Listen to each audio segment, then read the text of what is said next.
Hello, good morning, everyone. I'm hoping you all have partied really well and wish you were reading last night instead of partying because you're here early in the morning. My name is Chitra Saundar. I am author of lots and lots of children's books. I'm an oral storyteller and more recently the creator of Nickel and Jay on CBBS. I visit schools quite a lot and I'm very, very passionate about children reading for pleasure and writing for pleasure. And I am very, very happy to invite you to this session where we're going to talk about the recent research from National Literacy Trust, which has revealed that 2 in 3 young people and children are not enjoying reading. So we're going to explore why is that. So I'm going to ask my expert panel to talk about different mediums that they are working in and how that we can help change this story. So let me introduce you to the panel. Andrew Ettinger is the Director of Education at the National Literacy Trust. He oversees all the Trust's educational work with schools, settings, children and families, and he has had national roles responsible for teacher training policy and school collaborations. Antonio Gould has almost 30 years experience primarily working in the intersection of education and digital and has led the Teach Your Monster team since its founding in 2013. Carla Herbertson has worked in children's audio for over 25 years, 10 of which as a BBC producer across a variety of children's output, including CBBS. Carla co-founded Small Water in 2022, and they offer bespoke children's audiobook and podcast consulting for brands and publishers looking to develop, produce, or monetize their children's audio content. Then we have Rachel Partridge, who is the UK Group Marketing, PR, and Schools Commercial Director at Scholastic, the world's largest publisher and distributor of children's books, where she leads marketing engagement, including trade, direct-to-school channels, education, and consumer offerings. And then we have Amy Bascom, develops, commissions, and exec-produce drama and narrative comedy for the 7+ audience and their families as part of Sarah Muller's team. Some of her shows include A Kind of Spark, Jamie Johnson FC, Mallory Towers, and So Awkward. So I'm going to go to Andrew first and ask Andrew, what does the new report actually say about children's reading? Thanks, Richard. Morning, everybody. So we've been conducting the annual literacy survey for nearly 20 years now, and it's by far the biggest survey of its type in the world, and we had over 115,000 children respond to the survey this year. It's actually the first year we introduced qualitative responses as well as quant, so the research team are now regretting that decision because they're now working through all of that to give us even greater insight into what children really think about reading and reading enjoyment. This year, we didn't see the dramatic fall we saw last year, but we saw continuing trends, and it actually confirmed that the huge drop last year was not a blip. So now, as Tricia said, we see that only 1 in 3 children actively enjoy reading. Still slightly higher at primary age, but that's seen a bit of a decline this year, but actually the biggest fall comes at age 11 when children move into Key Stage 3. And for teenagers, particularly teenage boys, they really, hardly any of them enjoy reading or say they enjoy reading anymore. We did see this year a small increase at Key Stage 5 in 16 to 18-year-olds, actually a bit of an uptick, I think, primarily because the curriculum gets a bit more focused, so the children have a bit more bandwidth, but also children then can access, well, young people then can access adult literature, not adult literature as we used to call it, books, literature intended for adults at that age. So there's a broader range of material that they can look at that age, but the actual reading frequency didn't go up. So children at Key Stage 5 think that they like reading more, but don't do more of it yet. And actually reading frequency we have seen now really decline, and actually only 1 in 5 children say that they read for pleasure every day. And that goes up to 1 in 10 for teenage boys. Only 1 in 10 teenage boys say that they read for pleasure every day, which is really quite soul-destroying in many ways. And as a father of a teenage boy myself, I can see that actually he hasn't picked up a book since he was 11. Did the report show any reasons, point out any specific reasons? Well, we're working through the qualitative side of it now. We do know that there are obviously lots of challenges around, as I said, the focus in the curriculum, the amount of bandwidth and time that children are pressured to take on their schoolwork now is obviously a significant barrier. Technology, in many ways, is another drain on people's time, which isn't to say it's better or worse, but actually is just something else that children can focus on.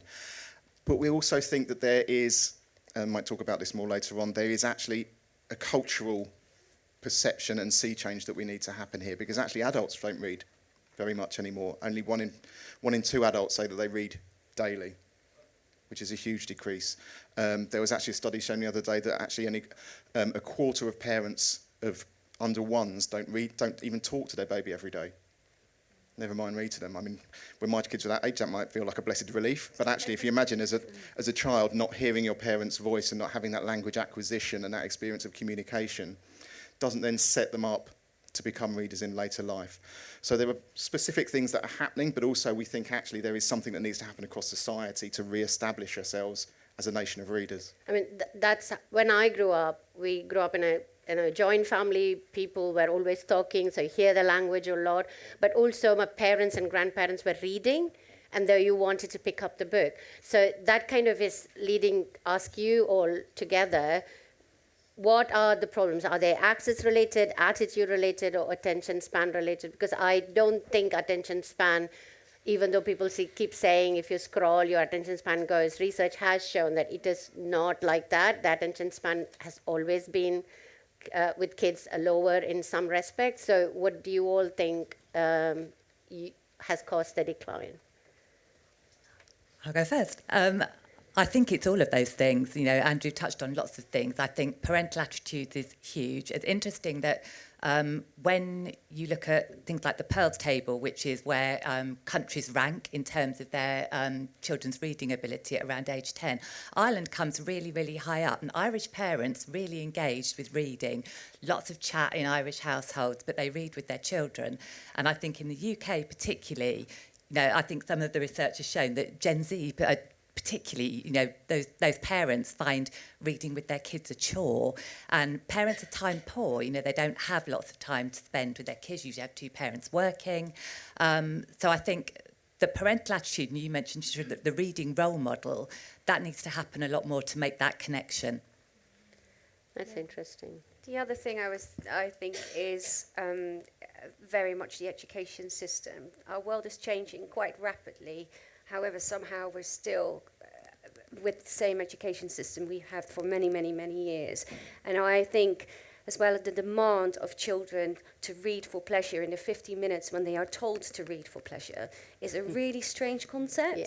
Because if you think about it, you need to be in a special mood to read. You know, you can't always pick up a book. You can't, it's just, you have to have that kind of, and in schools, if you are told to read there and then on that spot, children are not going to engage with reading the way you want them to. I thought there was a really interesting point. I think it was in the Frank Cottrell Boyce's brilliant keynote speech the other day, which was in allowing children to kind of form their own tastes and to say, if you're not enjoying that, put that down, find something else, that's okay. And I think you're right that it speaks to that kind of thing. If it feels enforced, you must slog your way through, you must push on with something you're not enjoying.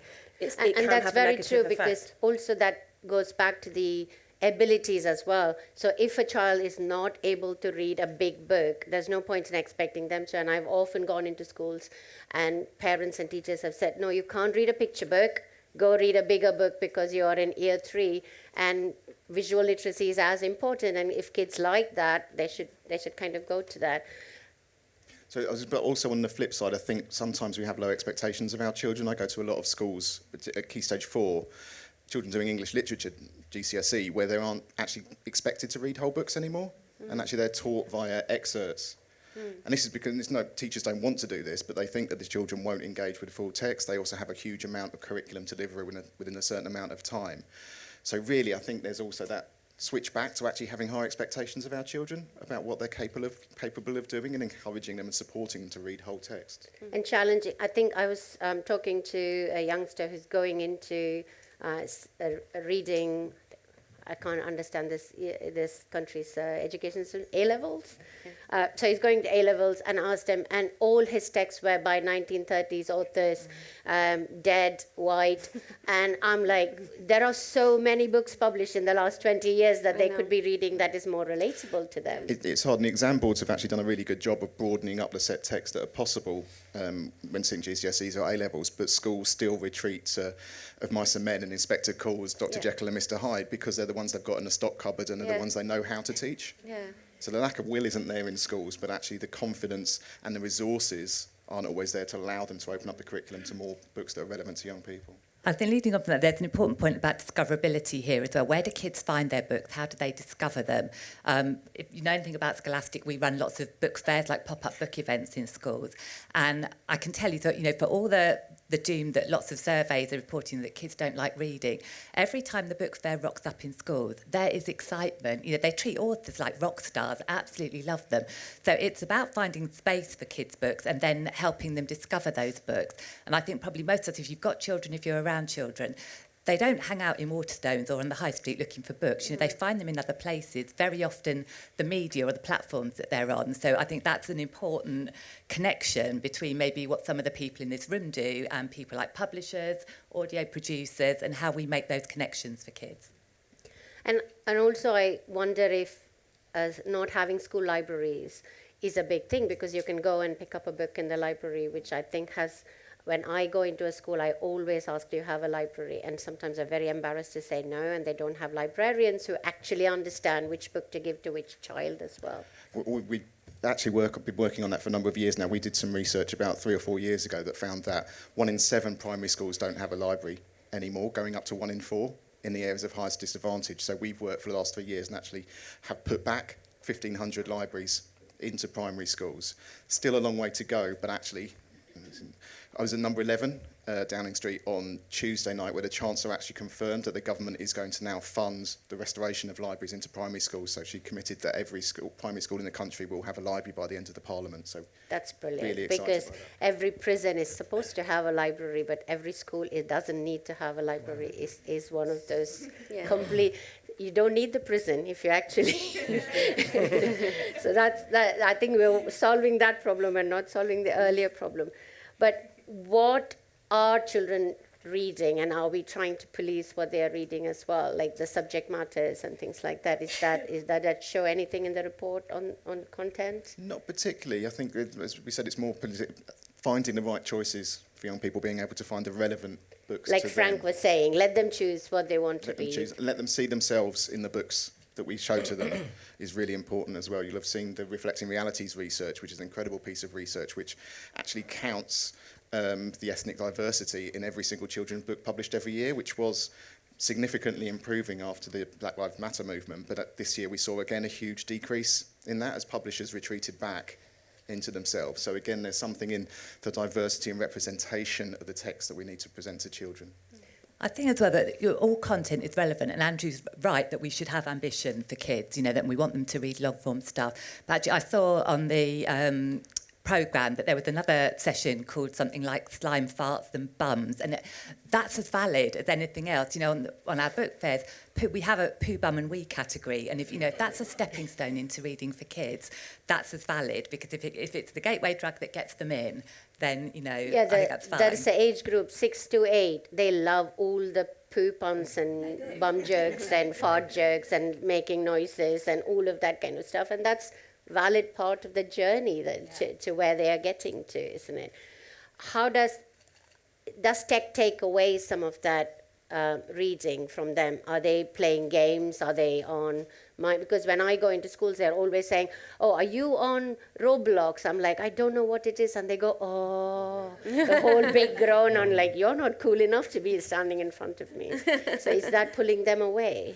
I think this is related to the attention point, but I think there is an enormous amount more competition.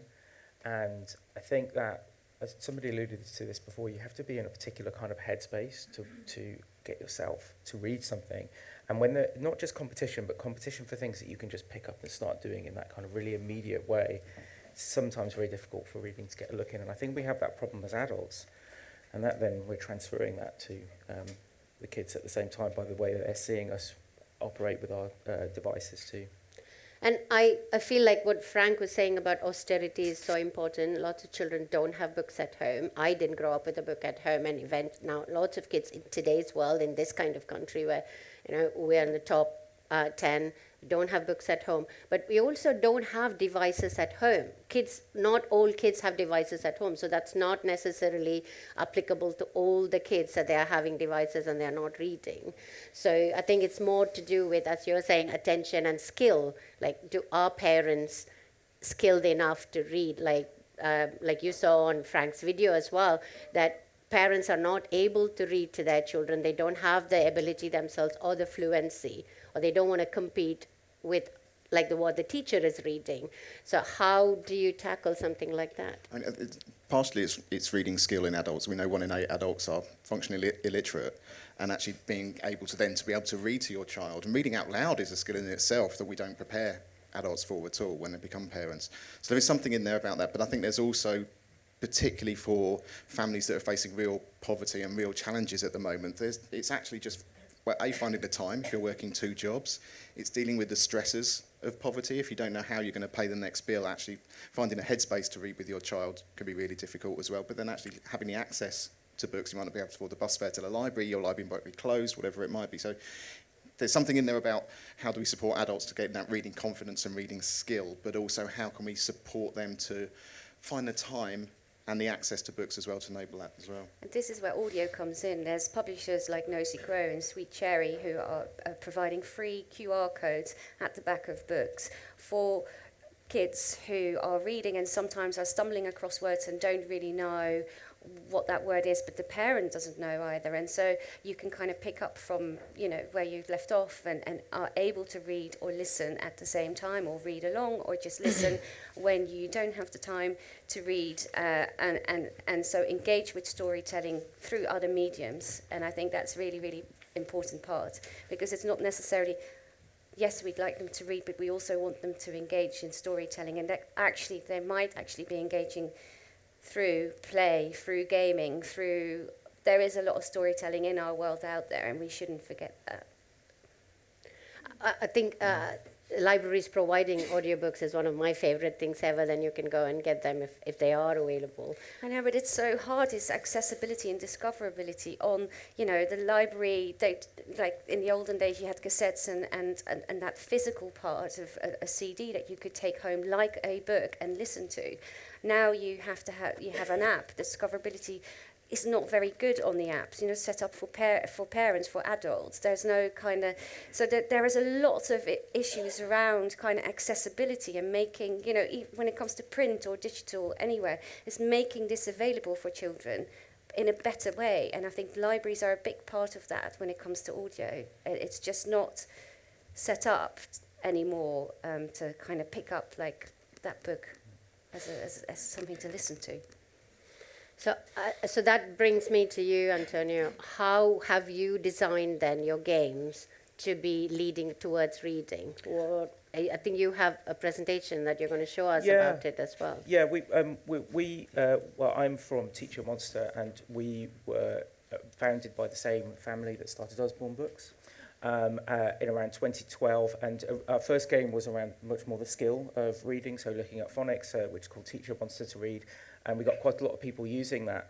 And we were really looking at this debate that was going on at the time, that a lot of people were very upset about the fact that, for good reason, that just entirely focusing on phonics just leaves all of this kind of conversation out. So we really wanted to make something which was around the will of reading, which is exactly what we've been talking about today. And we understood that idea. We need to drive that passion for reading in all forms: books, newspapers, recipes, websites, whatever it is that sparks that interest. And so we created a game around that, and in 2020 we launched that. It's called Reading for Fun, and we'll show you a little bit more of it now. This is just a bit of a...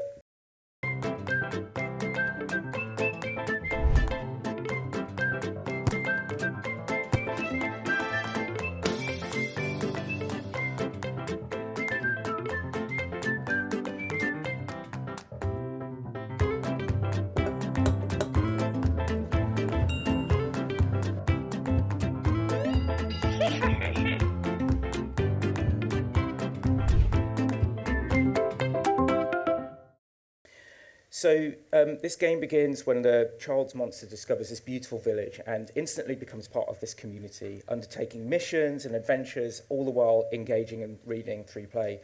And that could be lots of different things. So you might, as you saw, you might create a treat for the villagers in the bakery by reading recipes, or you might deliver the post by reading addresses. But the whole thing about this is that we're trying to develop this idea that reading is both fun but purposeful too. what's really key about it is that every time the monster helps, they get rewarded with an ebook, and they can build this library of 80 books, which they can decide to read whenever they want to.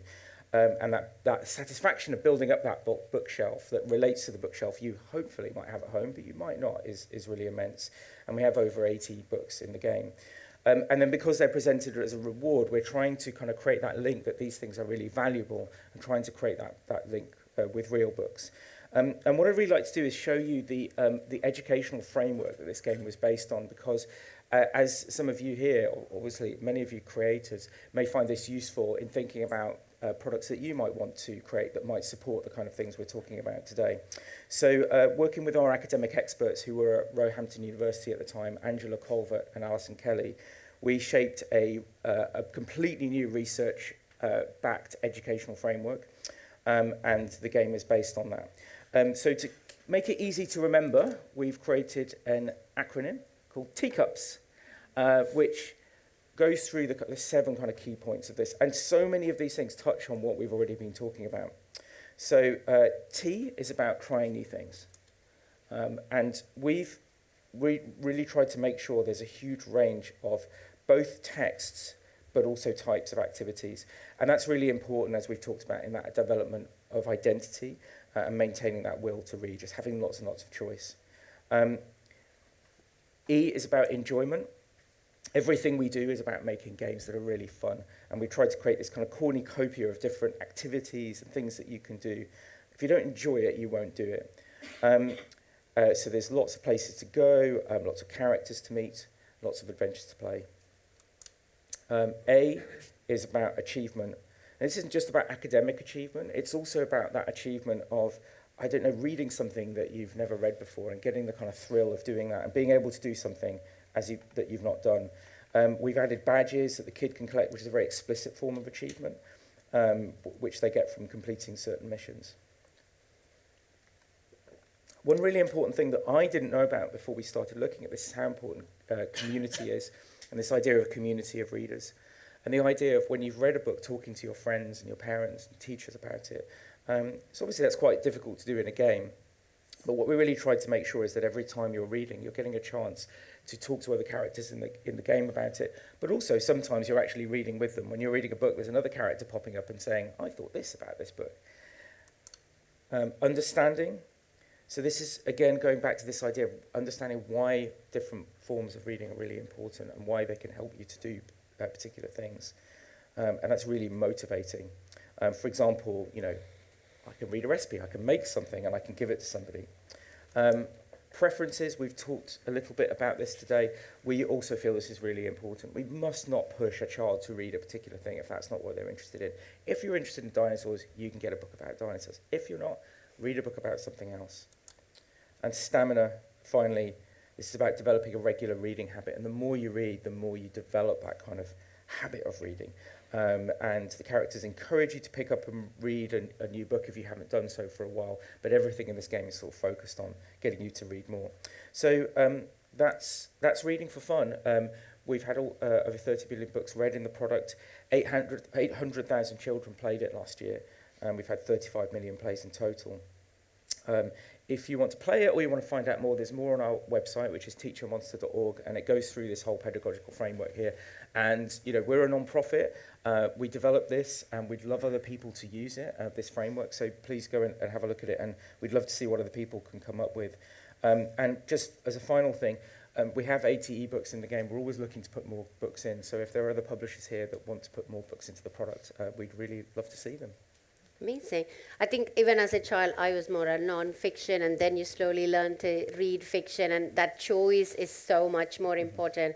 And I think, Amy, when you look at this, are you seeing any parallels to like what you're adapting as well? Like, well, yeah. I mean, across the BBC, across my colleagues in BBC in education.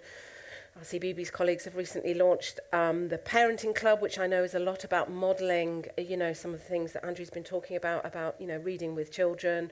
Our colleagues in BBC Education, Bite Size, do incredible things for 5 to 16-year-olds. A lot of this is really resonating. It looks fantastic. And I think also just a shout out to the Blue Peter Book Club as well. They have a book badge. designed by Quentin Blake, which I know has been really successful. They recommend new titles as part of their reading clubs. There's definitely so many different ways that I think the BBC can contribute to this. In terms of the drama and comedy titles that I'm looking after, we've got loads of really brilliant IP that we have sort of taken onto our slate.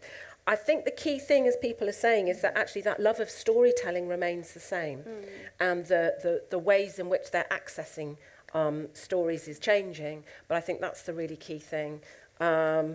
Yeah, and another sort of Frank quote, I think, when if I can call him by his first name, was that how books and broadcasting are mutually beneficial. That relationship is actually really rich. So it's important for us to have the classics like Mallory Towers and Famous Five, but it's also important to have the brilliant Crompton book series by Alex Wheatle. It's really important to us to have had a kind of spark written by Elle McNichol. We've recently announced Crookhaven, a new book adaptation. So these are modern books that sit really giving different experiences. Jamie Johnson, our long-running football series, one of the reasons that was so appealing was because the books were particularly resonating with boys and non-confident readers. And so I really think it's about a mixed economy and having a real range of sort of tastes and flavours. Yeah, absolutely. I think, like in books, they need to have that choice, but also I'm hoping by looking at that and then going and picking up a book after that as well. I always ask kids who say, I don't want to read, I'll say, oh, do you like? And say, oh, football. Have you gone and checked out the football books? And mention Jamie Johnson. Yeah. But also, and that hopefully goes back to what you're saying. If there is a library, I can actually send them there. If there is no library, it's just me saying, you can find a football book and hope they go find one. So with that in mind, Rachel, how is publishing dealing with this news of reading declining, and what do you want to do new to bring the readers back into the books? It's a small topic, isn't it, for a Thursday morning? What is publishing doing? I think we probably, like everybody else, are thinking very deeply about probably three things, I think, about content, about format, and about discoverability that we talked about a little bit earlier on. And in terms of content, it's about meeting kids where they are now. And although all of us, I think, aspire for children to read meaty books, the starting point of that might be somewhere completely different. And I think the books that are being published right now are probably maybe not what they were 10 years ago or even 5 years ago.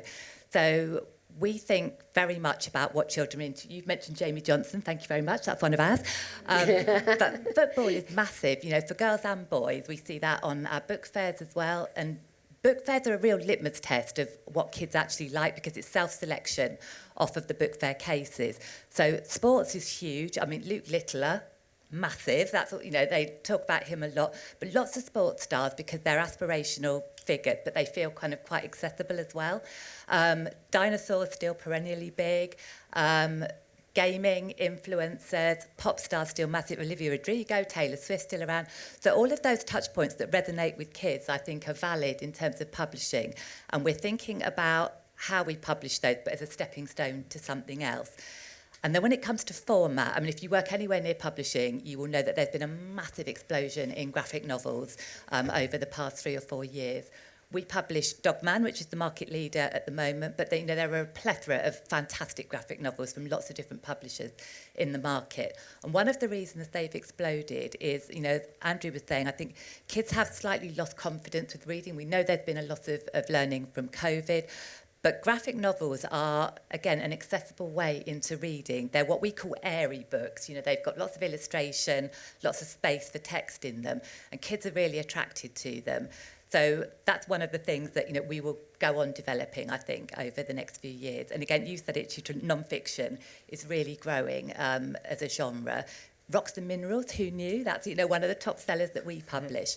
But there are, I think kids are sort of expanding their horizons. They read for understanding a lot of the time, or to learn things. And I think there will be more non-fiction coming. The middle grade fiction is probably the toughest area of the market at the moment. I mean, Andrew mentioned the massive drop-off at 11, and we see that as well. They kind of come back, girls come back around sort of 13, 14, 15 into the YA space. But I think there's a massive vacuum in the market in that space at the moment, particularly for boys. My son, who is now 20, but at the time when he was 11, Beast Quest was his life, and I had to read all 72 of them with him. But where are those books now? Where are the kind of great adventure books that came after Young Bond, Anthony Horowitz? I think there's a real gap in the market for those, and I think probably we, along with lots of other publishers, are thinking about how to fill that gap.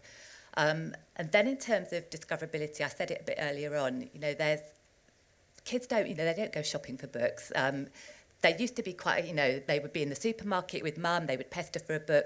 That's kind of moved away since COVID. Parents are in and out of the supermarket as fast as they can, and we don't tend to see that kind of pester power coming through so much. They don't really shop on Amazon. That's kind of, again, that's parent power. But they are, even if they shouldn't be, they are on places like TikTok, they're on, Instagram, not on Facebook, that's just for old people like me, but they are on lots of social channels, YouTube particularly. So again, I think that content creators, media creators have a part to play in this. And if you work in that field, then please come and talk to publishers and chat with us about how we can join some of those dots up. How do you centre reading in some of what you're doing? Yeah, I think a lot of the recommendations for YA comes from something like TikTok, and that's a whole book talk thing happening. But also, I think mostly parents are looking at social media for book recommendations and passing each other. So huge groups in parents Facebook. are so scared to make recommendations for their kids. When we're in schools and we watch parents who kind of come to browse with their kids, the parents really step back. If they're unsure, if they know that their kid is mad about Minecraft or Roblox, then they're much more confident. But in terms of, if they had to go and pick a book off a case, you would be amazed at how many of them aren't confident enough to do that. I think it also whether what they like versus what their kids like, but also whether they don't know the reading age of the child. There are so many factors that affect that they can choose, isn't it? So I think that's really true, actually. And kids themselves they know themselves as readers, and we will watch children go up to a case and they will pick something up, and children are very driven visually. Very few of them will read the blurb on the back of the book. It's all about the package on the front, and whether they're familiar with it, they know it, or whether it attracts them in terms of what their interest is. But they're very aware of themselves as a reader, and they will pick something up and know instantly whether it's for them or not. And they will say, oh, that's too long for me, and not in a negative way, but they know where they are. And I think kids are sometimes more confident about choosing their own books than parents are. So joining all of that up, I know that 2 days ago when you were at Downing Street, the Secretary of Education, Bridget Phillipson, has announced a year of reading. So what are we going to be doing in the year of reading? So yes, Monday I was at number 10, Tuesday I was at number 11, Thursday I'm here. It's been a crazy week.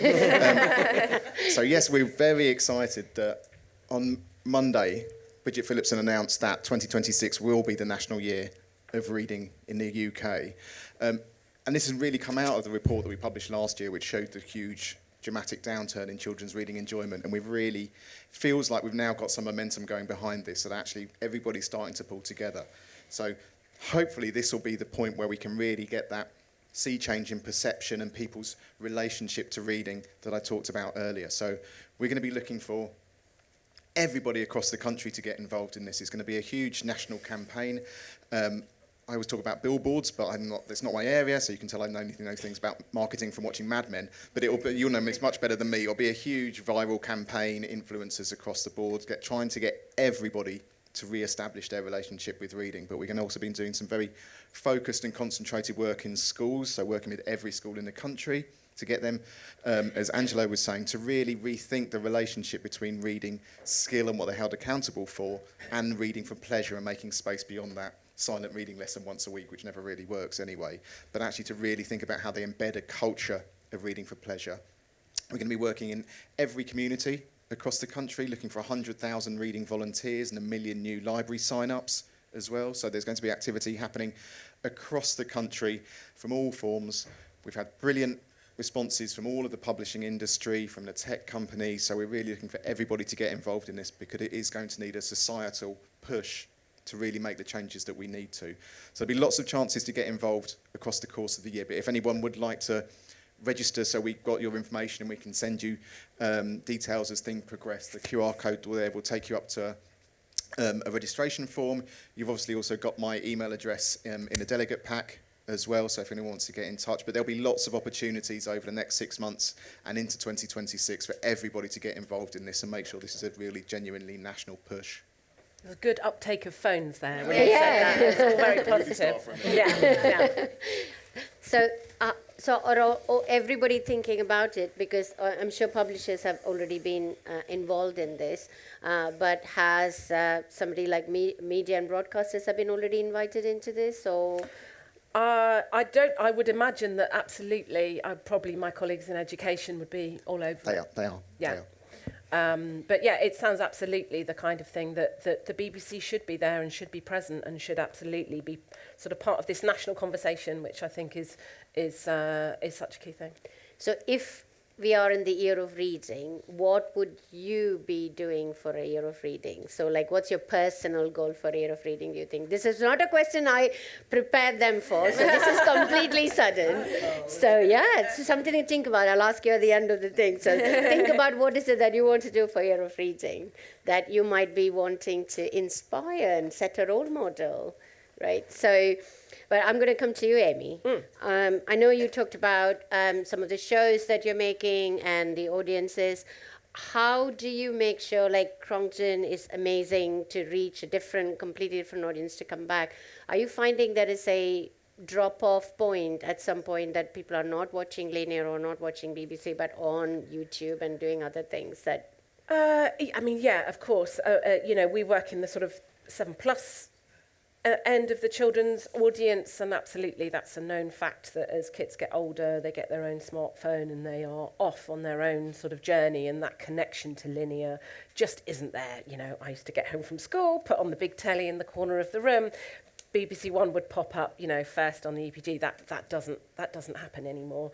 But I think exactly as people have been saying about finding audiences where they are, finding readers where they are, it's really important that we think about the whole kind of ecosystem, supporting iPlayer, but what are we doing on YouTube? What are we doing on other kind of, social platforms is really important. We tend to find that, discovery and navigation is such a key part of our story, and that's maybe sort of what you're talking about, taking book fairs into schools. I know that Wembley Peter had an event at Manchester Central Library. They got absolutely thousands of kids coming along. They had people going out into schools, encouraging them. They were all sort of making birds, which they all brought along and put up in the library. Trying to think about different ways to reach out beyond our primary platform is, I think, a really key thing. Because it is about the culture. It is finding an indirect way to kind of celebrate books and storytelling. But I think the key thing is that the love of stories, the love of characters is what brings people back to our shows always. And the wonderful things about working with books is that world already exists, those characters already exist, and we are hopefully able to kind of complete the circle and send people who might not have come across the books, we're perhaps able to sort of point them back to it if they want to sort of deepen their experience. Yeah, exactly, because it has a bigger audience if you're on TV, and then hopefully they're also going, oh, this is from a book, and I'm going to pick up the book and then complete that circle. And there's always behind the scenes content to what we're doing. So there will be an interview with I know when we did a kind of Spark, Elle McNichol did some brilliant work for us in terms of her process, how she created as an autistic writer, where she gets her inspiration. So it is very much about that wider picture, as well as just watch this content and enjoy it for pleasure. And, pleasure is it's a key part of that reading for pleasure. We really want to emphasize that, as well as the educational aspect of what we do. Brilliant. I think coming from TV, so I'm going to come to audiobooks, Carla, because children read audiobooks a lot, listen to audiobooks quite a lot. And are they going back to reading from audiobooks, do you think? Is that engagement like, oh, I picked up, and I know by anecdotal experience, my nephews are like that. They listen to an audiobook, and then they go, I want to pick up the next book and the next book and the next book as a physical book and still continue reading. So what are you seeing? More kids are, and this is the National Literacy Trust research as well, so maybe you know, more kids are listening than they are reading. And what is interesting is that actually more boys than girls, more girls are reading, but when it comes to listening, it's kind of skewed to boys. So it's that accessibility of kind of reading probably at your level, at your age. You can do it when you are doing other stuff. It's very mobile, it's very flexible, and it's still reading, and it introduces children who are struggling to read or struggling to learn to read, or are dyslexic or for any other reason. They introduces them to books and storytelling, and kids that are already able to read really well, but it introduced them to new lexicon and actually can read up. So audio is incredibly versatile and is really, really important part of how we get kids to read. And yes, there is a crossover between, listening and then wanting to pick up the book. So yes. And I find it's also brought in family reading in some ways. You can turn on an audiobook in a car, or while, like in our family, somebody's doing Lego and somebody's cooking and there's an audiobook running in the background and they're doing their Lego, listening to a book together, and that then That leads shared to experience.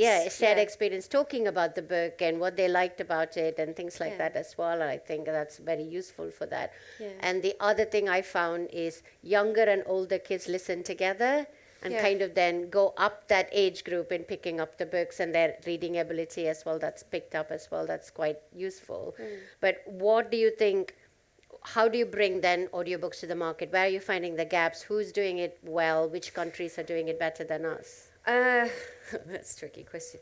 I think the responsibility is with the publishers, because the publishers have the audio, most of the time have the audio rights, or they sell them on to other publishers, or so it's the publishers that can bring these audiobooks to the market.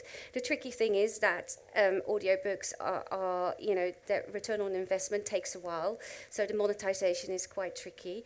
But we've seen a huge uptake in audio when the kind of Yoto players and the Tony players were kind of brought to the market. So the 2 to 6 year olds are very well served, and it's so incredibly important to be, like we said, to be have your own choice. So to be able to see a book or see a card or see a figurine and listen to it, I think that's really, really important. We kind of then see the drop off happen at the same time as in print with the middle grade from about kind of 9 to 11, because you're too cool to have a Tony's box in your room, and then platforms like Audible and Spotify really should be coming into it, because kids are getting they're getting their phones at a younger age, and Spotify are now providing audiobooks on their platform. Sadly, though, what they're doing is they've given free audio to the account holder, and if you have a family kind of subscription, it's the account holder that holds those free or 15 hours of free audio per month, and you can't give that to a child. So there's a lot of things that as an industry we can do when it comes again to that accessibility and discoverability that is just not happening. I really, when that first National Literary Trust piece of information came out, and I was at the London Book Fair, and I was like, this is amazing, because as a company we make audio, we help publishers strategize when it comes to adding that audio value piece. I thought I don't have to do any more selling to publishers in the sense of this is, here you go, but I do, and audio is still not seen as that important part of the book, and it really should and must be. Kids are listening more than they are reading. They will pick up a book after they've been able to listen. So there is also other issues in regards to, sadly, that audio is still very much a middle-class product. It costs a lot of money. We're not seeing, Spotify could have done so much more in delivering kids, free 15 hours of audio per month, or even less so if they wanted to, but they're not doing that. The library apps. I mean, as brands and as publishers, there's a huge value piece that we can add to our brand or to our IP, where yes, you might not get your return on investment within the first kind of 2.5 years, but as parents, we want to, audio is such an amazing piece of value marketing piece to add to your brand, and that is really what we should be doing. We should most books should have the audio version. Audio component. And then we should have platforms where kids can actually access those quite easily and not for so much money. And so there is still a lot of work to be done within the industry of doing that. Podcasting is interesting because that is free. And you are able to kind of get to your audience quicker. And we have our podcast are now being turned into books because we make our own podcast. So that is amazing. So there is just so much potential there, but we're just scratching the surface still. So will the year of reading going to hook up with the audiobooks as well? So there's a piece of work we've been started doing this year, going on to the end of the year, what we're calling the future of literacy. And this sounds very pompous, but is about legitimising the contemporary experience of literacy to actually say audio, digital reading, gaming, comics are good and fine in of themselves and as a stepping stone to wider reading and more traditional reading as well. So we really want to make clear that this is the National Year of Reading, not the National Year of Books. And Yes. actually all of these things have And value. listening is reading. Yes. You know what I mean? It's just, however you access stories, that is reading. It's that same direct relationship, isn't it? From the writer's mind directly to your brain. It's Yeah. that single exchange. Intimate. Yeah, it really is. Yeah. Could I mention something about, Of you mentioned Yoto, and I think there's something really interesting about the device and the hardware here, because when I saw Yoto, I loved it so much because it is a single function device that's genuinely quite mindful. It's a physical thing that you put in another physical thing. Yeah. It almost much more like a book. One of the problems is when you get onto things like Spotify, and I find this as an adult, I'm genuinely looking for ways to get around this. Spotify as an example, you open Spotify now, there is just so much stuff there. It's actually this video on the home screen of Spotify now. Well, they're trying really to pushing video. draw you into it. It's distraction. And the thing is, that's completely the opposite of getting into that sort of deep mindful space that you need to be when you're reading. And I'm really hoping to see more devices for teenagers and adults that are actually more mindful devices for listening in the future. And I think Kindle is great for that in a lot of ways because it doesn't have anything, you can't really do anything else on it. Yeah. I think it's a really big component of this. Yeah. Is there a tension, though, if you need a specific piece of kit? Do we get back to that kind of accessibility question in terms 100%. of if there's something that can work on a more universal device, does that present fewer barriers? Yeah, Definitely. there's a huge piece about it. It's complicated, but there have been apps. There was an app called Cloud Aloud, which was had audiobooks on it. But it was a streaming business model, and publishers don't like the streaming business model, so they didn't give their books to the I had one book platform. on it. And so there is it's quite complicated, but I think there is a lot that we can do to offer that. You need to be, if you want children to read or listen to audiobooks, you need to be where the kids are, and you need to be, and that is, YouTube is a very big part of it. Roblox is a part of it. What can we do, what can publishers do to be in that world? That's where we need to be. Yeah, I completely recognise that tension. They completely intention those two things, that accessibility point and the mindfulness point. Because the thing about being on YouTube, and we all find this as you're looking at something on YouTube, there's 10 other things competing for your attention. Yeah. And often, I think about it often in terms of like it's like snacking versus a full meal. Yeah. It's those things which give you that kind of quick hit of dopamine sometimes. They're the things that are actually most attractive. I'm going to stop now because I'm going to come back to this in what I'm going to do in my year of reading. So, yeah. Okay, so I'm going to ask, therefore, when you said it's a year of reading and not year of books, so are we then going to be open-minded about how we define reading? Because that is where we need to get to, isn't it? Because a lot of the times, even parents go, graphic novels are not good for you. Go read big books. I went into a private school where the kids came in with War and Peace into the classroom. Oh my God. And they were in year 3, and I was like, you actually read it? But I think they probably wanted to impress their librarian. So we just need to reduce the expectation that they should be reading what they want to read. So graphic novels, like I've often been told, don't take a graphic novel home, you won't read. And they love it. They absolutely love it. And do you know what? For a lot of kids, confidence is tied to competence, and if they can access a graphic novel and they finish it, it makes them feel good about themselves. They all chat about it, to each other, and so it has social connections. All of those, Andrew mentioned comics earlier. Manga is growing as well. All of those things are valid because they're entry points. You need a diversity, of formats for a diversity of access, I think. I mean, what we really find is that actually it's more the conscious choice to want to read rather than the specific format that you're reading in, which is the most important thing. We talk about volitional reading.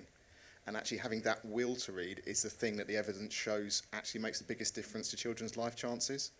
Because it's not just about gaining knowledge and gaining empathy and developing your literacy skills, which are always really important and really in there, but actually that self-regulation and curiosity that comes from making a decision to be a reader and to read, regardless of the form, is the most important thing. Reading for pleasure can't be forced upon you. There is no pleasure in forced Exactly. So the more choice we can give young people to make those decisions and to choose is the most important thing, whether that's by subject or by form. So but it's the choice of choosing to want to read, which we need to foster in young people. Okay, so I'm going to ask you to answer about the year of reading, what you're going to do, and then we're going to open up to questions. So anything you want to do for year of reading, other than the day job, obviously? Yeah, I've got the next 18 months of I think doing he does a this. Like, oh my gosh. Watch a TV show of your favorite book. That's it. Okay. I mean, I think really what we want to do is get to 2027 is what we're focusing on, rather than this is going to be just some activities over the course of the next year. What we want to focus on is 2027, there having been that national change in relationship to reading that is then sustained and abides into the future, not to become one of these, have a big campaign, everybody feels very proud of themselves, pat themselves on the back, and everybody goes back to doing exactly what they were doing before. So really, we want to see that. We have to change the story. Change. Exactly, very good. Oh, there we go. We came back to the main point. I think I would like to get out into more schools this year. I'm like Andrew. I mean, I'm busy, but I think we all miss that kind of connection and listening to what kids actually want themselves. I think we're all very good as adults. We all sit in a room and think, they should be doing this or they like that. And I actually think sometimes we don't spend enough time listening to kids themselves. So I'm going to visit a lot more book fairs, talk to a lot more kids. Amazing. Yeah, I guess we'd really like to just look at who we can work with that can use our product. It's there to use and to help as many kids as possible, really. And I thought you were going to ask us more personally what we're going to do with our year. And I think it's a continuing mission to me to, when I have some spare time, to actually get into, because we haven't talked about it so much, but for me it's about like captivation and depth here. It's so easy when you have a spare 5 minutes to just look up the next insane thing that Trump has done, and it's quite, it's a very easy hit of dopamine, as said, and to just really like take that time to just think about, no, I'm going to actually get myself into something new. For me, it's that starting something new that's the tricky bit. Once I'm into it, I'm completely into it, but sometimes that takes a lot of space and energy to do that. So I'm going to be on a continuing journey to do more of that, I think. Amazing. Do you know, my first thought was about my local library, and I was thinking the other day that when my daughter was small, we were there all the time, and now I just walk right past it, and I haven't been in for years. So my first thought was re-engaging with my local library. So you have to renew it, I think. If you haven't gone back in a while, you have to show your ID. I know, and get I found my renewed. card, and I was that's like, does one this even towards the still million work? already then, I think that counts as, doesn't it? Yeah. Good, I'll tick that off. Exactly, Very good, from thank one you. of the million. I'll just keep flying the flag for kids audio, and very much, put a lot of time and effort into making our podcast, which are being turned into books, which I know that because we've created communities, kids will pick up these books. So that's what I'm being focusing on. So I'm going to ask, how many of you actually have a library card?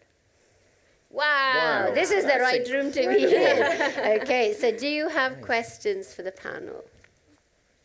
Hi, I just wanted to say to Nikki, congratulations on such a brilliant panel. Yes, well And for me, it's just really reassuring to hear what you're saying, because as a parent of two boys who were profoundly dyslexic, they used to have to go and get their reading books from across the playground in the baby classroom. And I think reading is all about self-esteem. And I think the fact that you're calling it the year of reading is so important. It's a very small thing, but it's so important, because, you know, you get like the Blue Peter Book Club, you get like Between the Covers on BBC Two. It's always about books. It's never about comics or audio books. And like my boys, like Minecraft was everything to them when they were growing up. So they would just devour comics and Minecraft, and, you know, and that's how they developed their love of reading. And like one of my boys, Oscar, now, yeah, they're both off to uni in September, but he listens to audiobooks. He just devours them. He goes to bed listening to them. So I think you can foster a love of reading without ramming books down people's throats. So I think, you know, it's just lovely to hear what you were all saying. So, yeah. Great, Brilliant. thank you for that. I should say that there is a graphic novel which is part of the Blue Peter reading list. It isn't. There is diversity there as well. Amazing. Any other? We have a question at the front. It's not really a question, it's just a comment as well. Sorry, you mentioned about reading in Ireland, and I suppose just to add to that, we have an incredible library system in Ireland, whereby libraries are just part of the community now. They're part of everything. I live in a tiny town in the middle of nowhere, and we have a new library, brand new, and in the back of it is an art house cinema, where we can have little films for families and kids and grown-ups, and all of our parent groups take place in the library. We have courses like Hug a Book, where you just go and meet parents from every background and you bond with books. And when there's nothing to do, we just go to the library. That's it. Like, it's the centre of all our towns. And the investment in libraries is brilliant. And it spreads out then, because my kids sees a book they like. And we go to the bookshops then and we explore that author, and we can expand on, you know, we discover books in the library. You can borrow a book in any library in Ireland and return it to any library in Ireland. Wow. And you can keep a book indefinitely. There are no fines. You can get 12 books per person, so at any time we have 48 books in our house from the library, and I'm not Andrew's joking. taking mental notes of those. Yeah, and it has opened everything. There's no charge to join the library now. There used to be a €5 charge, but that's gone. No, I think there are Libraries- no charges here, and I Yeah. think where there are libraries, they are communal hubs. Yeah. Yeah. The problem is There aren't enough of them. our austerity has wiped out libraries in so many neighborhoods, especially where they are needed. They are not there. That's the Yeah. biggest. And I think the fines, you will take care of them.